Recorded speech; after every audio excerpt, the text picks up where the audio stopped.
pa je dala ta muzejček oziroma prostor in ta prostor je uredil Koroški pokrajinski muzej in tudi upravlja ta muzej.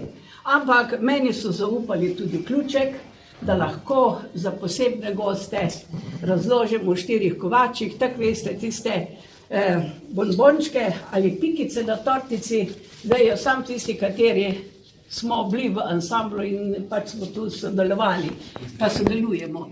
No in tako so potem pripravili 3 tele sobe in to so nekako razporedili po 10-letnih obdobjih in to je uredila gospa Valerija Grabner. Ja, in tukaj seveda prvi prostor o glasbi ne bi razpravljala, ker vi to tako še bolj veste, tudi ko pišete besedila, ampak 4 kovači so začeli leta 1954, ko je France slišal 53 leta Avsenike na četrtkovem večeru in takrat je rekel, takšno glasbo oziroma tako spremljavo na harmoniki bom jaz igral, ampak pisal bom svoje skladbe in tako se je tudi zgodilo. In da do danes je seveda napisal preko 800 skladb, preko 220 besedil in tako so tudi v tej prvi sobi uredili takole, da na tisti steni, če tjale pogledate, tam gor je natančno 476 naslovov Francovih skladb. Če bi bila stena še bolj visoka, bi seveda prišlo vseh 800. Tukaj na tej steni seveda so dali vse te priznanja, pohvale in ena je predvsem nam ljuba, 4 kovačem, to je tiskale ljudje odprtih rok. Moram povedati, da 4 kovači ne bi obstojali tudi 68 let, če bi gledali vso to naše igranje pa udejstvovanje skozi denar. Vedno smo pomagali tistim, ki so bili potrebni pomoči, razne dobrodelne koncerte. Naprimer, naši bolnišnici Slovenj Gradec smo prispevali za rentgen in seveda tudi, ko so gradili tole oddelek za otroške bolnišnico, pediatrični oddelek in tako smo tudi mi prispevali. Pa takrat, ko je ta naša ljuba firma Prevent propadla, smo tudi 4 kovači imeli ravno eno okroglo obletnico in smo tisto denar tudi, kar smo ga od sponzorjev dobili, odnesla midva osebno 8 družinam. In zato nekako se počutimo dobro.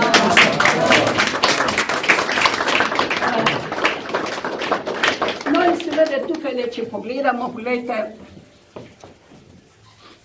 tu so prvi 4 kovači, prvi 4 kovači niso imeli klarineta, imeli so saksofon in tu prvi je Anton Breznik, to je brat od Viktorja Breznika, to je igral samo 2 leti, potem pa seveda tu Max Klančnik, na trobenti Tine Lakoša, ki je tudi pisal besedila, ta je znana Rženova Tinka, in pa tisti najstarejši valček Pridi zvečer, nekega časa sem te čakal, leta 1953 je pa nastal.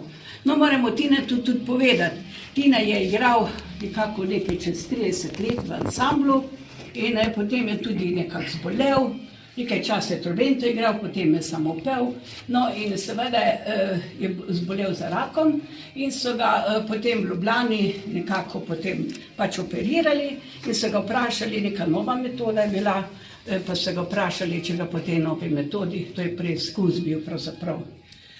In je rekel, podekaj me kar po novi metodi, nova metoda. In da rečete, fantič je star 92 let in je v domu upokojencev tukaj. Pa brez želodca. Pa brez želodca, ja. To je neka nova metoda bila. To je ena takšna zgodba, seveda. No, takrat so ti fanti začeli 53. leta oziroma 52, tako da takrat še nisem imeli svojega imena. Kasneje, 54 so pa seveda si dali ime 4 kovači in to zato, ker so bili vsi v tovarni Kos, bili sta 2 priučena kovača, pa 2 prava kovača. No in tako, da tiste tovarne več ni, ime je pa ostalo še kar 68 let. No in tu novejša, tu na prvi je naš Troventer, vozi se iz Šoštanja na vaje, to je Andrej Hudobresnik, v ansamblu je že 9 let. Zraven je Andrej Šmon na klarnetu, on poučuje v Slovenski Bistrici na glasbeni, je v ansamblu 9 let, drugače tudi Korošec, tukaj prav iz bližine Slovenj Gradca doma. Posveda je tu naš Srečko Seder, pevc, on je v ansamblu 30 let. Potem, kaj zraven je brat Jože Seder, on je v ansamblu 31 let. Zraven Zdenko Zdovc na basu, on je pa tudi v ansamblu 30 let. Potem je tukaj ena ženska, seveda. Najlepša, ta je pa najlepša. Ta ženska, ja, to je pa čisto ena, tak fremdna. Skoro to za Kitajka, ko si je. Ki me čaka, tam bo. Ona je pa v ansamblu letos 50 let. Bravo. In pa seveda France 68 let, v glasbi 70 let. No in čeprav si tukaj bom na glas povedala, ansamblu se je zamenjalo samo v vseh teh letih samo 12 članov.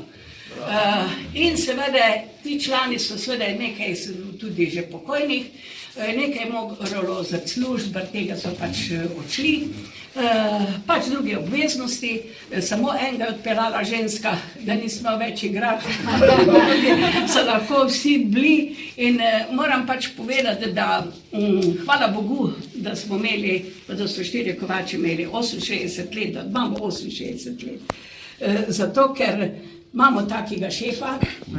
A to sem jaz? Moj Franc večkrat reče takole, pravi, včasih moraš glasno povedati, včasih pa 3 korake nazaj stopiti. In če tudi tega ne bi bilo 68 let Štirje kovačev.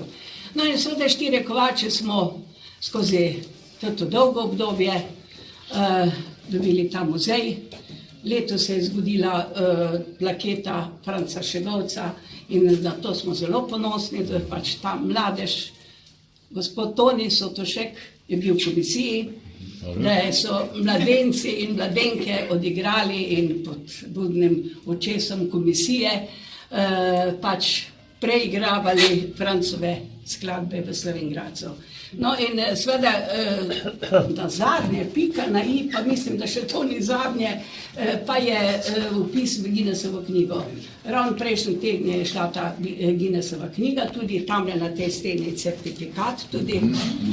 In tako, da Štirje kovači uradno priznanje. No mislim, eno zgodbo moram povedati, kako je to res predsejano. Vse pregledajo to, do potankosti.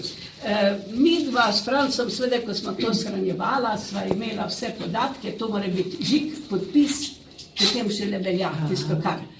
In seveda bila sva imela pravzaprav vse dobro shranjeno, vse nekako urejeno, ampak 1954. leta sva imela samo fotografijo, ker so bili Štirje kovači, dani ohceti, pa ženin pa nevesta pa ohcetarje so bili gor.